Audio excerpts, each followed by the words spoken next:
ready for a feisty Mike Vrabel? Oh, yes, I am, Jones. I like a feisty Mike Vrabel. I like a feisty head coach. Yeah, me too. What's wrong with that? Yeah, you like. Yeah, you don't want like the Jim Caldwell taking a snooze on the sideline coach, or the guy that just monotone coach. Give me a feisty coach. Marco Sturm. Exterminator, although he's got him buzzing right now. He's got the boys He's got the boys buzzing. But he's. I want a coach with a pulse. He's just kind of comatose. He's a little sleepy there on the bench. Yeah, I want somebody that fires the team up. A feisty coach. Yeah. Maybe not too feisty. Like Bud Kilmer from Varsity Blues. Then you have Joe Mazzulla. Yeah. Well, you don't want that. I don't want that. Joe Mazzulla maybe too feisty. He's a different type of There's feisty. a feisty line. No, feisty's not the word for Joe Mazzulla. The word for Joe Mazzulla is crazy. That's what he has going for him. But we've come to accept that. Yeah. Although we'll see how the season goes. Nice win, though, for him last night. You were right. They got to open the floodgates on him. Good win for the Celtics last night. Yeah. Not a great whiz team. No, I'd say they're poor. Yeah. Oh, you see Jaylen Brown's hairline got another victim last night? Once again, he's going to cool it with the spray paint before the game. Honestly, I'd be annoyed with the players because the Wizards last night are wearing red uniforms. Yeah. So if don't wear a white undershirt. Well, exactly. Yeah, if I'm Jaylen Brown, I'm like, look, dude, we're in the NBA. Don't wear an undershirt. It's not high school Jones with trying to cover up your arms with a white T-shirt. Long sleeve tee? Yeah, like, what are you doing? Like, you're in the NBA, no white T-shirt under your... I saw you guys were wearing red uniforms. I didn't think you'd out my hairline. That used to never be allowed. I peppered that thing up last night. Remember, there was never any undershirts for anybody. Everybody just wore the jersey. It wasn't allowed, or that's just men were men? Maybe men were men. I think just men were men. Maybe that's what it was. If Charles Oakley saw you in a white T-shirt, he'd break you in two. He would kill you and have every right to. Yeah, exactly. But there was no undershirts back. Who was the first idiot that was like, I'm wearing an undershirt? And then they were like, yeah. Because in college they'd cut the sleeves. That was cool. Remember John Wallace? Yeah, some tall, skinny guy. Some tall, like... Who's the first guy that wore the shirt? Because I wonder what happened. Maybe guys started wearing sleeves, like like Allen Iverson sleeves. Sure. And then that morphed into like... Sean Bradley? I'll just wear a shirt. You think Sean Bradley... AI overview. Thank you, Billy. Thank you, Billy. Yeah, while it's difficult to pinpoint the absolute first player, Patrick Ewing is widely recognized as the early trendsetter for wearing an undershirt or sleeves under an NBA jersey. So he did at Georgetown, which was funny because he was a hoss, right, at Georgetown, and he wore like a little tiny gray T-shirt underneath back in the day. But with the Knicks, he wasn't wearing a T-shirt, was he? I don't think so. I don't think it happened at all.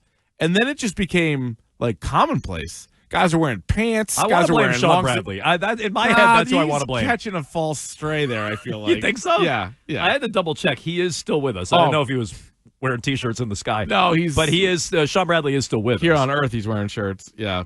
But okay. 7'6". That's a big shirt he must have been wearing. 7. Yeah. So no, look. But Jaylen tall from foot action. Jaylen Brown's hairline caught another body last night. Although he did respond to it. Oh, did he? Yeah. I hadn't seen this. So somebody tweeted about it. I think it was like Bleacher Report or whatever. They were like, wait, where does it say? It says Jaylen Brown strikes again. Cry face emoji, cry face emoji. And it's him dribbling the ball and then just covering some guy with the Wizards. And then Jaylen Brown responded and wrote, AI is getting out of hand. Oh. Yeah.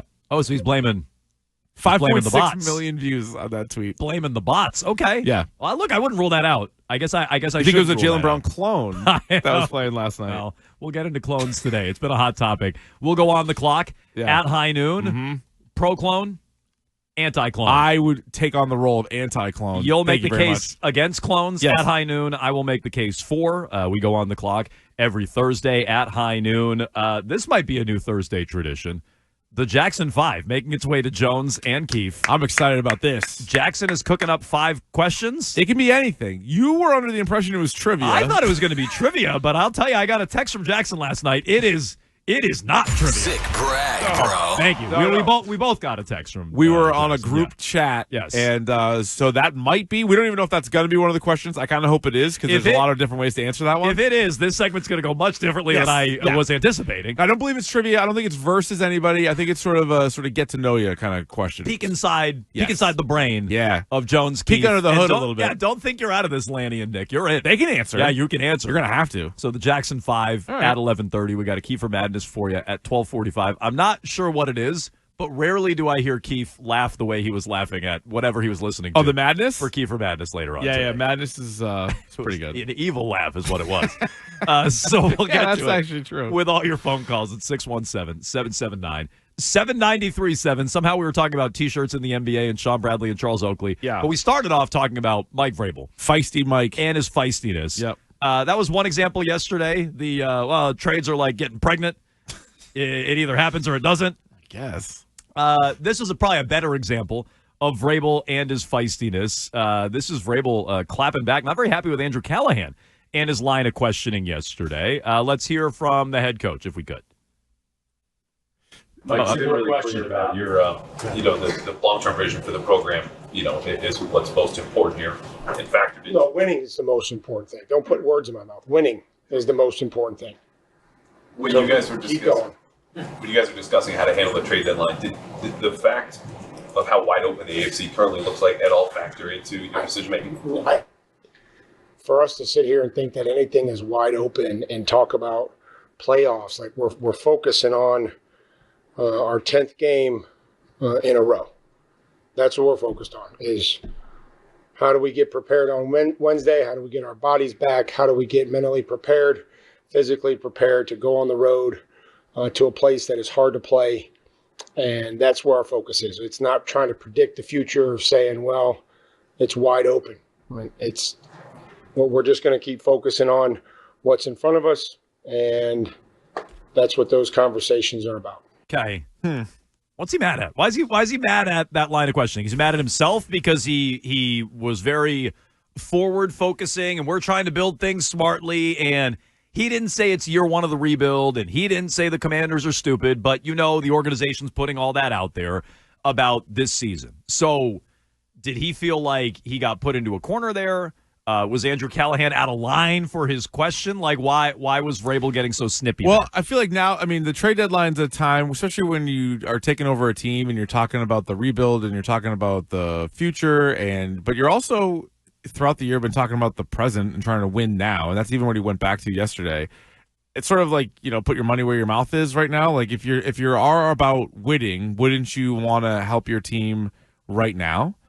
Right, because it's not an either or. It's not sacrifice your future for wins now, right? Or play the long game and don't do anything. There's a giant middle ground, and they chose not to even take part in that. So I wonder if it's like some of his own words being used against him, which he's a little annoyed by. That's kind of what I think. It's only a game. Why you have to be mad? I kind of think there's some of that going on. Is that Giannis? Who is that? Ilya Brizgalov. Oh, what was the Giannis one? Brizgalov? Why do you have that? What was the Giannis? Giannis had a line just like that, didn't he? Where he's I have a bunch of Brizgalov drops. He's scared of bears in the forest. He's a funny dude. Well, forget this. Let's talk about Brizgalov. No, Giannis was just now's not the time to be mad. No, I'm not afraid of anything. Here I'm we go. afraid it's bear in the forest. Oh, no, that's still Brizgalov. That's all Brizgalov. That's Nick's Brizgalov folder that he has. That's the two I have. He's been waiting for the time to play it. I think Vrabel's a little bit angry that his words are getting thrown back in his face. Yeah. And he's talking out both ends of his mouth. Because he really hasn't done that to this point, right? Like, we made a point the other day, not to pile on Gerard Mayo, because enough is enough, but every other day it was sort of like, I said this, but I meant this. Oh, I said that, but I really meant to say this. So that happened nonstop. We got used to it. For 8-9 weeks, it was like, Vrabel's consistent. And not only is Vrabel consistent, like what he says, the team kind of echoes throughout the time. But now you're in this weird spot where it's like, it's not just Mike Vrabel, the head coach. Like, I know he's not technically the GM, but he has way more say in player personnel than Mayo did, or than some other head coaches do around the league. And so when you get to a point where, all right, here's your chance to make moves, and you're talking about how hard everybody was working and everybody was trying to do this, that, and the other thing, but we chose not to do anything. It's like, didn't sound it's like not a failure. It's steps to success. Yeah, so maybe that's what this is. Maybe this is steps to success. That's Giannis? Or that's still Brizgalov? No, that's Giannis. I'm confused at who I'm even listening to. Well, that could be a new game. Yeah. Who said it, Giannis or Brizgalov? And then the rest of the game is, who's Brizgalov? When it comes to Vrabel, we haven't heard him get mad that much. Like, he was like, oh, Phil, you stupid idiot. Where'd you go to college? Yep. That was one time. There haven't been many of those. But I think he's mad his words are getting thrown back in his face. Yeah, you might be right. Because an alternate interpretation from, like, for instance, our guy Hogg would be he's mad at Wolf for not getting any deals done. I don't think that's it. I don't think he's mad at Elliott Wolf. I don't think Elliott Wolf has any power. I think Vrabel is right there in charge of what they're doing and not doing at the trade deadline. And so he doesn't like looking weak isn't the right way to say it. He doesn't like looking like he doesn't believe in this team. And if you're worried about if you're looking at the exercise of keeping your 6th round picks, you can't possibly fully believe in your team this year if you're worried about your 6th round picks next year. If you're worried about building and stockpiling picks for next year, and you're worried about building things, then you don't really believe in making a move this year. Maybe the Colts overpaid. They believe in their team this year. Oh, yeah. They made a move to take advantage of the AFC. And I think Vrabel doesn't like coming across looking like he doesn't believe in his team. He's been telling his team adamantly, guys, we can do this. Guys, this is what we want to do. We want to come in. We want to win divisions. We want to host home playoff games. We want to win championships. And then his actions at the trade deadline are the opposite of that. In fact, they peeled off pieces and subtracted. So I think he's feisty because he doesn't like the narrative that's being built. And I guess we're guilty of it. But he doesn't like the narrative out there that he doesn't believe in his team. And he got caught there. And he said, well, no. The most important thing isn't building things the right way. The most important thing is winning. And winning is the most important thing. And I just don't think their actions aligned with that at the deadline. And I think he got exposed and he didn't like it. Because you can't spin this as a good deadline. You can make the case that, you know what, they're going to be fine. They're the same team that they were. And if you had high expectations for them, you can continue to have those and they'll be fine. They're not better. They took 2 guys that made the team out of camp. And even though their roles were diminished, they were part of the 53. They played, especially Duggar, when there was injury. He was up there. They took 2 guys from the roster, got rid of them for late picks next year, and added no other players. So they're worse. They're not they're not much worse. They're pretty much the same. But this was an opportunity to get just a little bit better. Or even if it was not a starter that you were adding, you just give yourself that better chance, right? Like edge rush got brought up a lot, so much so that I kind of fear that Landry or Chasen's going to get hurt because people were talking about edge rush for all season. I was like, give me a running back, but people want edge rush. But that's a good example. You don't have to necessarily bring in a starter, but somebody that you deemed better than Keon White. If you just even did that, hey, Keon White's out, but we have what we think is a better version of Keon White. We said this all along. I'm like, if you use the 6th round pick for Duggar and you use the 6th round pick for Keon White that you got, and you thought this is what they were doing. You thought they were accumulating assets to turn around and then flip them for different players that fit better. Right. I would have applauded them at the deadline. But as those trades happened, I said, well, I hope they're not just selling. I hope they're going to do something. Then they didn't do something. And now Vrabel sounds annoyed about it. And, winning's the most important thing. Do you believe him? When he says winning is the most important thing, is that how they approached it at the trade deadline? No, I think they're trying to be a sustainable good team. So I think they're more worried about that. I don't believe him when he says that. I think he's more worried about building this thing properly over time, which, by the way, could be the right way to do it. Maybe they're right. Maybe the team can't go on a deep run this year. Maybe the team can't win the AFC, win a Super Bowl this year, and maybe their calculations, they know that. They'd really have to get lightning in a bottle, and they understand. Guys, you know what? We're ahead of schedule, but it's still not our year. The Chiefs are still the Chiefs. The Ravens are still lurking. The Bills are the Bills, et cetera, et cetera. And we want a better chance next year and the year after that and taking advantage of Drake May's next decade in the league. I'm not even telling you that's wrong. They might be right about that. But the way they approached it at the trade deadline is that. That's what they did. What the Colts did, what the Jaguars did. I mean, what even some of the teams in the NFC did. The Eagles, for sure. What they did, those are teams that are treating winning right now as the most important. And maybe the Patriots win in spite of it. Yeah. Maybe they'll be proven right over the long term.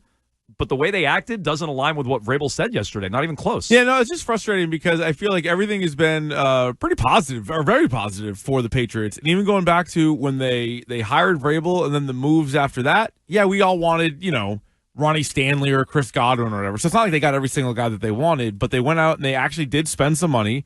Milton Williams and Harold Landry and Robert Spillane and Steph Diggs and Mac Hollins have all been pretty good. The draft seems like overall pretty good. You got a couple of starting linemen. So that was when you could add to your team. So the offseason, I would say, was a win.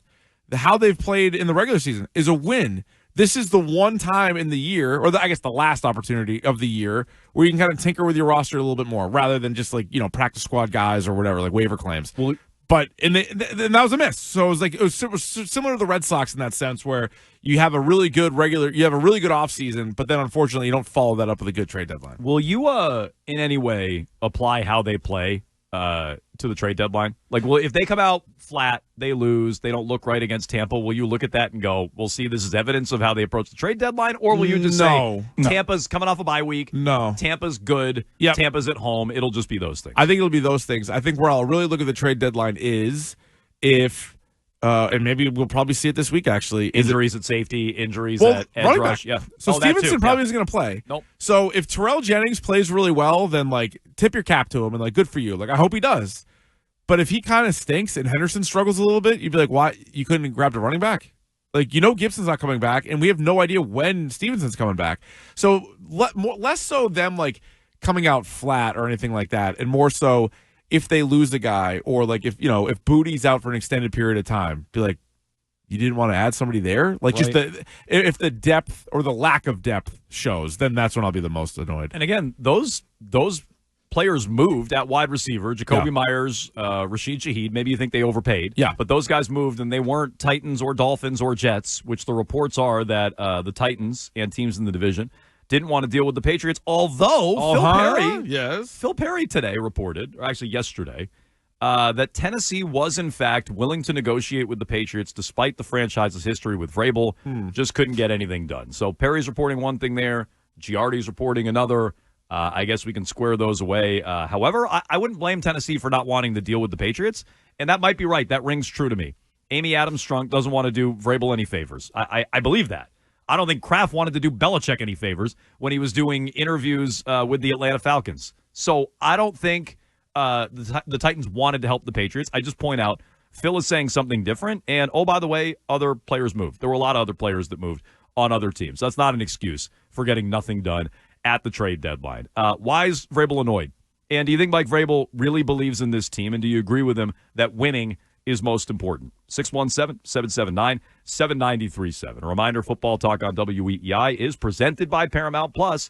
You can't count on much these days, but you can always count on Sundays with the NFL on CBS and Paramount Plus. Watch your local NFL games live all season long, kicking off with a juicy Week 10 matchup between the Patriots and the Buccaneers. Just visit ParamountPlus.com/NFL to get started